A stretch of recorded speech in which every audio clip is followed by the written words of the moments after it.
ನಾವು ಪರಿಶುದ್ಧರಾಗಿ ಜೀವಿಸಬೇಕಾಗಿ ಸತ್ತಿದ್ದಾನೆ. ಹಲ್ಲೆಲೂಯಾ. ಅದನ್ನು ಅರ್ಥ ಮಾಡಿಕೊಳ್ತಾ ಇಲ್ಲ. ಯೇಸು ನಮಗಾಗಿ ಏನು ಮಾಡಿದ್ದಾನೆ? What Jesus Christ done for us, that is very important. ಹಣ ನಮ್ಮನ್ನು ಬದುಕಲಿಕ್ಕೆ ಸಾಧ್ಯ ಇಲ್ಲ. ಹಣ ನಮ್ಮನ್ನು ಏನಂತಂದ್ರೆ ನಿತ್ಯತ್ವಕ್ಕೆ ನಡೆಸಲಿಕ್ಕೆ ಸಾಧ್ಯ ಇಲ್ಲ. ಹಣ ನಮಗೆ ಆರೋಗ್ಯ ಕೊಡ್ಲಿಕ್ಕೆ ಸಾಧ್ಯ ಇಲ್ಲ.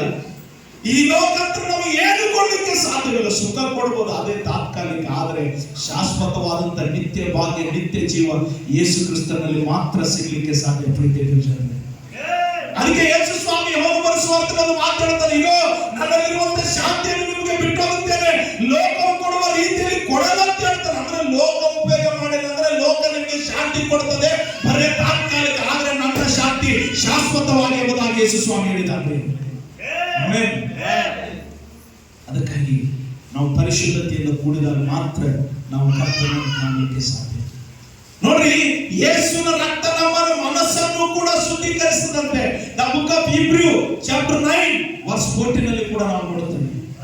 ಇಬ್ರಿಯ ಗ್ರಂಥ 9ನೇ ಅಧ್ಯಾಯ 14ನೇ ವಚನದಲ್ಲಿ ನಮ್ಮ ಮನಸ್ಸು ಕೂಡ ಶುದ್ಧ ಮಾಡಿದಂತಾರೆ ಯೇಸುವಿನ ರಕ್ತ.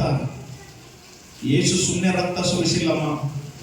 ನಮ್ಮ ಪ್ರತಿಯೊಂದು ಪಾಪಗಳಿಗೋಸ್ಕರವಾಗಿ, ತಪ್ಪುಗಳಿಗೋಸ್ಕರವಾಗಿ ಮಾಡಿರುವಂತ ಒಂದೊಂದು ಏನಂತಂದ್ರೆ ಅನ್ಯಾಯ, ಏನಂತಂದ್ರೆ ಮೋಸ, ವಂಚನೆ, ಇವೆಲ್ಲದರಿಂದ ಬಿಡುಗಡೆಯಾಗುವುದಕ್ಕಾಗಿ ಶಿಲುಬೆಯ ಸಂದೇಶ.